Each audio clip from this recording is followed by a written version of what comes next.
Hello, everyone, and welcome to Episode 10 of the Progress Report, a weekly program about local government and economic development in and around Green Bay and Brown County. I'm your host, Bill Meindl. A big thank you to Political Radar for creating, sponsoring, and producing this new show. Well, it's over, the much-anticipated spring general election. For Green Bay City Council, here were some of the results. District 2, veteran Alder Tom Duane was defeated by newcomer Veronica Corpus-Dax.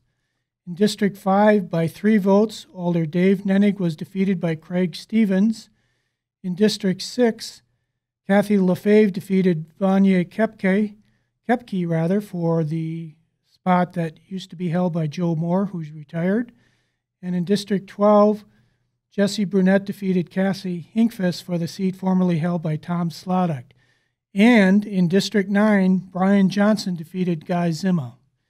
Here to talk about those election results, particularly that District 9 race, is new District 9 Alder Brian Johnson. Welcome to the Progress Report. Thank you, Bill. Thank you for having me. I'm very excited to be here. First off, congratulations on your win. Yeah, it was a lot of hard work, but it's a community effort, and a lot of people got behind this campaign and contributed, and I'm very grateful for all of their support, and it's absolutely the reason I'm sitting here today. I'll ask you a television news reporter question. How does it feel? It's funny because every television news reporter asks me that question. It feels great, of course. I mean, it's months of hard work and planning and effort, knocking on doors and strategizing and, massaging your messaging. But at the end of the day, most importantly, it was really about interacting with the people. And so it's great to see the outcome that we were hoping for. What do you attribute your win to? Boy, good organization out there in the streets. Yep. One of the things we talked about last night was that when we came into this campaign, you're going against somebody who's held this position for 40 years. There's no way that you can be out hustled. You can't be outsmarted. You can't be out strategized. And I feel that by bringing together a solid team around this effort, it really helped us look at things from a lot of different angles, and of course, be able to mobilize the resources that were necessary to get the job done. And you were taking on a formidable opponent, which. No easy task to defeat. Absolutely not. Mr. Zimma's, very thankful and gracious for his 40 years of public service to the district. But I think the voters have spoken, and they've wanted to see something different. They want to see a new vision. They want to see a new approach to city business, and I'm happy that they selected me to be that candidate. And you had a timely start to your campaign. You announced already back in December that you were running for the position. I did. So you've been working on it since then. Since then. Well, and of course, there's always a little bit of time before that. I would say I probably reasonably made the decision in November that I wanted to do this. So, of course, there's that month ramp-up period, planning before you make that announcement. How many doors do you think you knocked on in campaigning in the district? Oh, gosh, I would probably estimate at least 2,000. So there's roughly, I'd estimate about 3,500 doors in the district. And so, I've knocked on about 2,000 of them. Like anybody running for public office, you always focus on those where there's a history of voters. And then once I was done with that, I went to a lot of the other doors. My goal ultimately is to hit every single door in the district. I think it's important that everybody has a voice and everybody be heard. But of course, when you're dealing with a small window, you try to be as efficient as you can with that time. Is that feasible to hit every door in the district? Anything's feasible, Bill. It depends how much time you want to put into it. And you put a lot of time into it. I did. I mean, I was out there every night. I was out there every weekend. Even my kids, it was actually their idea. They wanted to volunteer. They wanted to help. So they went out canvassing with me. It was a great experience to be able to have them, learn from that process as well. And is that what candidates typically do? They take voter rolls with them to see who is likely to vote and focus on those? Yeah, it's the smartest way. Every candidate does that. That's what's going to streamline your time and make the best use of it. What prompted you to run, Brian, and to take an opponent on such as Guy Zimma? Honestly, it was a lot of my neighbors. It really wasn't something that was on my mind. And I had a lot of people in my district that had approached me. They said, you know what, you're interested in politics. You seem really in tune with what's going on. Have you ever considered a run for council? And I think part of it was, they had some concerns with the direction that our city was going in, and they wanted to see some change. And of course, they wanted to see a qualified candidate that was willing to step up and do it and be passionate and energetic about it. And so I pondered it. I pondered it for quite a while, actually. Started to have some conversations with people, and ultimately that's what led to the decision. Have you held political office before? No, Not elected. No. I've run before, but that was many years ago, and back in Manitowoc County, where I'm originally from. I was just a young kid with aspiring dreams, so to speak. But there was a lot of great takeaways from that race that I was able to apply to this one, and I think without a doubt that might have made the difference. What did you run for in Manitowoc? Clerk of Circuit Court. Clerk of Circuit Court. Right? I don't know. It was a management position, something that I at the time, I had great interest in appeal in. But my changes, I guess my passion has since changed, and city council is absolutely my calling because I find it to be one of those positions that's closest to the people, and that's really where I want to be. We'll move on and discuss the future, but what do you think of Zima? You had some sharp words for him on the campaign trail and vice versa. Well, I wouldn't say it was so much sharp words as it was just stating the truth. Look, I think my opinion about Alderman Zima really is it's a moot point at this stage of the game. My focus and attention is really going to be on the voters and getting to work for them. There's a lot of things that need to be done in the district. We talk about roads, of course. That's been all over the place, and in responsible economic development, the loss of the shipyard was a big blow to a lot of the residents in that immediate neighborhood. And so, for me, it never was personal. I didn't run because I wanted to take on Alderman Zima. I ran because I wanted to have an opportunity to serve the people, and I think that showed in all of my messaging throughout the process. So those are two issues right there: streets and the shipyard in your district. Yeah, I mean, streets and drainage in particular. The district has some very significant drainage issues. After heavy rains. Yep, and even in the spring. And so, I think that's something that, of course, I'm excited to talk with city staff and determine what we can do to bring some solutions and relief to those people. But roads is absolutely a concern, not only within District 9, but, of course, across the city. And you'll have, I would imagine, my guess is a fundamentally different opinion about the shipyard than Alder Zima did. Alder Zima did not embrace that project by any means, but I think you would be more receptive to try to see it work. Well, I think without a doubt that's what ultimately killed the project. It's one thing to say that, look, I voted for it every step of the way, but what wasn't talked about is the multitude of votes to send it back to committee or to needlessly delay that project and to talk about things that, quite honestly, were very minuscule things in the grand scheme of the project. And so that is a project that I think is important to our neighborhoods for a variety of reasons. I think the economic development that it brings to that district and the businesses immediately in that area, but of course the residential support that comes with it. And there's going to need to be some infrastructure improvements over there, which are badly needed within the district as well. There was discussion during the campaign, Brian, that you as a council member will be a rubber stamp for Mayor Jim Schmidt. What's your response to that? That's just something that candidates say to align you to a polarizing figure. There was accusations that I was recruited by the mayor, 100% false. Accusations that the mayor moved me into the district, absolutely false. That he financed your campaign or helped finance? I have not received any support from the mayor, when it came to funding the campaign, when it came to volunteering. So, again, I think it's just something that a candidate or an opponent oftentimes says. They like to align you to polarizing figures in an effort to curry favor with the voters, and clearly it didn't work. What is your opinion of the mayor? Good, bad, indifferent? Look, I think the mayor's policy is sound. I think he's done some good things for the city. I'm a huge proponent of term limits. I think people can outstay their welcome. And I think that goes for the local as well as federal levels. I mean, there's something to be said for experience. But I think there's merit as well in saying, you know what, sometimes turnover is a healthy thing. And of course you can argue that the voters will make that decision. And so, but one thing that I would not hesitate to do is to have city staff look into something that could potentially impose term limits and what that might look like. I don't have an answer right now, but going back to the original question, 16 years is a long time. And when you serve as a mayor or an executive who's making decisions, it's almost like a half-life, right? Every time you make a decision, you've offended half of the people. Right. And then you make another decision and you've offended another half. And so it's very difficult to stay in a role that long and maintain any type of popularity. The longer you're in office, the more possibility there is of alienating certain people, and that can accumulate over a period of time. Absolutely. You mentioned term limits. Do you have any ideas specifically as to what you're thinking about in terms of term limits? Not at this time. I think it's a possibility, right? One thing that I pride myself on is I never make quick decisions. I'm very methodical and analytical about the way that I approach, assessing different situations. But I would not hesitate to submit a communication for city staff to take a look at what it would look like if we were to introduce term limits. For the council and for the mayor? I think so. Yeah. I mean, look, at communication, right? It's just, hey, let's explore this idea. Let's find some information and tell us, the pros and cons of making a decision like that. And I think that is something that the council should look at. Let's briefly go through a laundry list of some of the major issues before the city right now and see where you stand. Hotel Northland.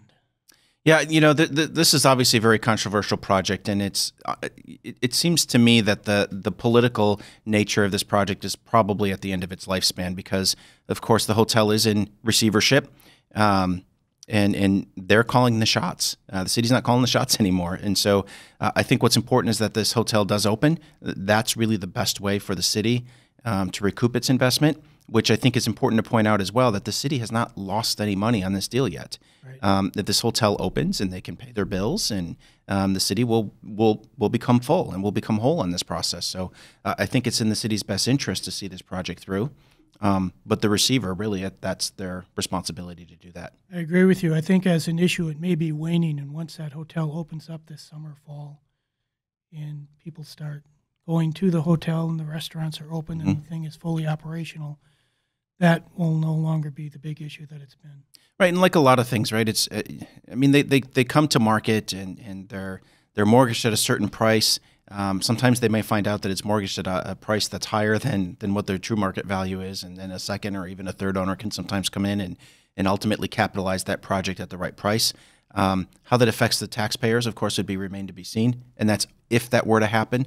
But usually it's the primary investors, that would do that. It just depends on the capital stack and who has the responsibility there. How about downtown development overall in general? It's hard not to be pleased with what's going on. And I think when you look at communities that are successful in a really competitive marketplace, they have thriving and vibrant downtowns. There's a lot of criticism sometimes that too much attention is given to downtown. I'm not sure that I would support that. I think it's just that they get more media attention because it's sexy and people like it, and that's where the activity is. If you look at our industrial parks, for example, they've gotten more investment than downtown has, but nobody talks about that because it's one building. It's really critical, of course, to our local economy because they provide the jobs that are necessary for our community to be successful. But when it comes to recreation and entertainment, it shouldn't be a shock that people want to go to the core of their city to experience that. Just my own opinion, but I think downtown development over the last dozen years or whatever has just been nothing short of spectacular. And how anybody can criticize that and say that that's a negative for Green Bay is beyond me. No, it attracts tourism. It's something that the residents want. It's where they're spending their time. You have, probably 10,000 plus people coming to work downtown every single day. I think of it as any other amenity in your community. Compare it to a park or a stadium or any of those things, and you need to invest into it because that is where people are spending a bulk of their time. Wheel tax. The infamous wheel. Oh, you want me to say something? No. So I'm torn on the wheel tax bill, and I'll tell you why. Certainly, talking to residents, this is an issue that's come up a lot, and you've got some people who are absolutely against it, and then you've got some people who think it should be 2 or 3 times the amount that they're asking. And so really it boils down to numbers for me. And if you look at the pace with which we're repairing streets, 3% is where we need to be. I think we're down to 1.5%, maybe even 1% on that repair schedule. And so we do need to start generating some revenue to do that. There are a couple of ways you can do that. One is the wheel tax. The wheel tax at $15 would generate about $1.5 million a year. That's what's being proposed or being looked at. Correct. And I think the only way that I could support that is if we did eliminate special assessments. Well, if you eliminate special assessments, now that $1.5 million is cut, we'll use easy math, is cut in half. So you really have generated maybe enough revenue to cover engineering costs, and of course a little bit more. But it's to me, it still doesn't get at the heart of the problem. So unless you're going to charge a $50 wheel tax, I'm not sure what it's doing. And I think what I would prefer to see, you have to close about $1.5 million is what you need to figure out how to. If the city can't find $1.5 million in its $100 million budget. I would, that's the thing that I would look at. I think we need to question our priorities. And I think we need to take a look at and see if there's a way for us to first absorb this through our levy rather than imposing another wheel tax. That's an issue that may be coming back to the council this spring. I would highly expect it to, of course. Yep. Restoring the beach at Bay Beach. Yeah, I think this is an exciting thing. There's a lot of fear out there, of course, that the water is still polluted, and I think it's a generational thing that will work its way out. There's no doubt that the water has not been very clean, but it's passed all the testing. And so now it's just getting people to feel comfortable and safe, that it's good to go back to the beach. But that is a quality of life amenity that our residents are looking for. I used to work for the Chamber of Commerce. I can't tell you how many times people would come in and say, "Where's the beach?" And you would send them to Algoma or to Rivers or Door County. And so now for us to be able to have an opportunity to keep those spending dollars here in our community, I have no doubt that beach will pay for itself in no time. Beach is going to happen. As you know, the city council the other night made a definitive decision on that, and it's a go. Mm-hmm. And it was a good decision. I fully support it. And I mean, they had to bond for that decision. They've gotten some grant money for it as well. And then, of course, the Friends of Bay Beach have stepped up and have agreed to raise some money to make some substantial investments as well. And so to me, that is the ultimate goal, right? That is the identity of a successful project, is when you have multiple entities stepping up to make something happen for our community. And of course, it's not just the beach; it's also a pier, a bathhouse, a boardwalk, and other facilities as well. Yep, and again, that's where the private investment really makes a difference, and what makes that project feasible. I've heard the mayor call it the anchor to the Titletown district, which is on the other side of town in Ashwaubenon, actually. It's sort of an anchor entertainment district, if you will. Yeah, I think what's exciting about our community as it evolves is there are a lot of pockets, that, and I think they don't compete with one another, and I think that's what's important.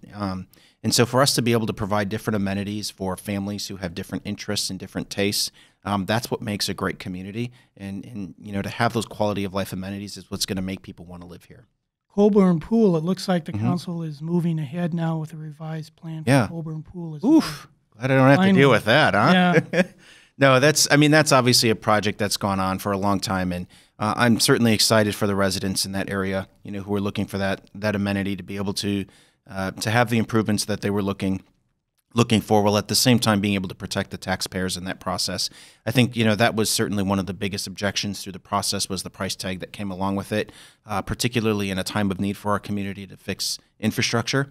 And so I'm excited that they were able to come to a compromise, and again, that we're going to be able to provide that amenity for those residents. I hope the city council never has to go through another issue for at least half a dozen years before it makes a decision again. It was just amazing how that issue got kicked back and forth over the years. Yeah, and I liked two real key things that came out of that I really liked. One was a maintenance fund for the pool, so that way we can obviously, I think that's one of the big things, is a lot of the things that we create in our community, oftentimes they're not budgeted properly for maintenance afterwards, so that was exciting to see. And then I did like the debt reduction option, to use the excess bond money to be able to reduce the city's debt, because that is a number that does concern me. We're getting up to $200 million of debt right now, which has grown substantially over the last few years. And so I think that is something we have to keep an eye on, because we certainly don't want our bond rating harmed. Another issue, of course, in the past at least, has been decorum at city council meetings and committee meetings. There are a lot of, I think, sources for that, the lack of that. And I think that's one of the things I ran on, was that I wanted to be able to bring an improved sense of decorum and civility. And so, of course, I feel obligated and responsible to be a part of that solution now. I think every council member ought to be, and I also feel that the mayor ought to be. And so, there's a lot of people that would say, oh, the only reason this exists is because of Alderman Zimmo, or because of, Mayor Jim Schmidt. And I think it's the feud, ultimately, that has harmed our community. And so the mayor's announced he's not running. And so I think it's one of those things where you're going to go through the next year, but to be able to work with the mayor to, bring some progressive proposals forward to help our city is what's important. I'm not interested in feuds. I'm not interested in personal vendettas. I'm really interested in helping the people and bring good quality projects forward. Anything else that you see as an issue, Brian, coming before the city council in the near term or later in the year? Yeah, there's a few things, Bill, that I'm kicking around, but I'm just not prepared yet to share them. Okay. But I expect that you'll see them come out in the near future. But I think, there's been a lot of concern about rats, of course, and I don't want to let that issue get lost in the shuffle between streets and other projects. But there's a number of residents in the district that are presented with that problem. And so the city has done some proactive things, I think, to address that. The county, threw $5,000 at the issue as well.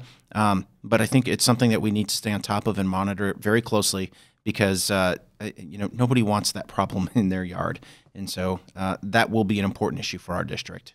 Is that issue any worse or better than it has been, or it's just getting more publicity at the moment? I think it could be. The numbers, from what I'm told, have not fluctuated over the last 5 years. The number of reports of reported incidents. Right. I certainly think social media has sensationalized it a little bit, as well as traditional media. However, that doesn't mean that the problem doesn't exist, and it doesn't mean that people maybe haven't been reporting the problem. I talked to a gentleman who told me, he's trapped 54 rats in his yard. I don't know about you, but I don't want to ever trap 54 rats in my yard. And that is a lot. It is. And so I think that's something where we really need to look at, are there maybe hot zones within the district? What's the source of those, and how do we combat that? I guess part of the issue is bird feeders and people leaving food out for other animals, and then the rats come and see that. Yep. And I think, look, at the end of the day, gardens. We're a port city, right? And so that is a problem that's inherent to port cities, but there are other port cities who have had this challenge and have dealt with it quite well. And so I think there's an opportunity there for us to learn from them. What's your plan now, Brian, personally? Where do you go from here? Personally, well, the campaign is the exciting part and the part that has a lot of energy around it. And now it's about really just rolling up your sleeves and getting to work.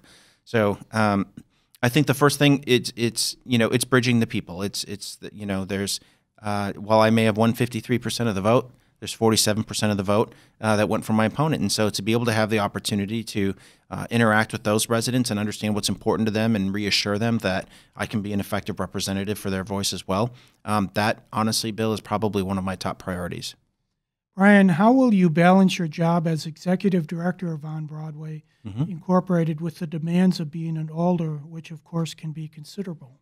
Yeah, so this is, I didn't go into this blindly, and that was a very critical conversation that I had with my board of directors, and they were supportive. And so one of the things that is nice for me is that I do have a job that maintains a lot of flexibility, and so to be able to respond to things during work hours is something I'm able to do, is so long as I make it up on the back end.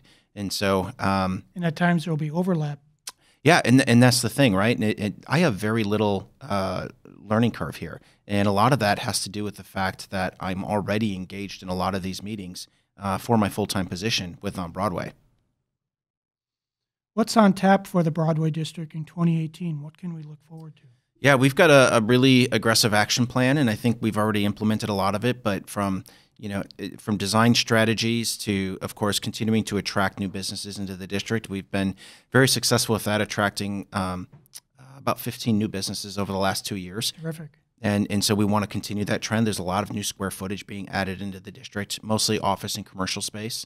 But parking is a big issue in the district too, and we've got some really strong plans in place to address or alleviate those concerns. In terms of development, the two anchor issues would be the rail yard on the north and the potential for the shipyard on the south. Yeah, and of course, the rail yard is as you know, a very complex development that includes housing, it includes some retail, it includes some commercial space, and so there are some exciting developments going on there. The city is planning to put in some infrastructure or roadways in there this summer, which is, of course, going to now create some development opportunities for those vacant lots or parcels.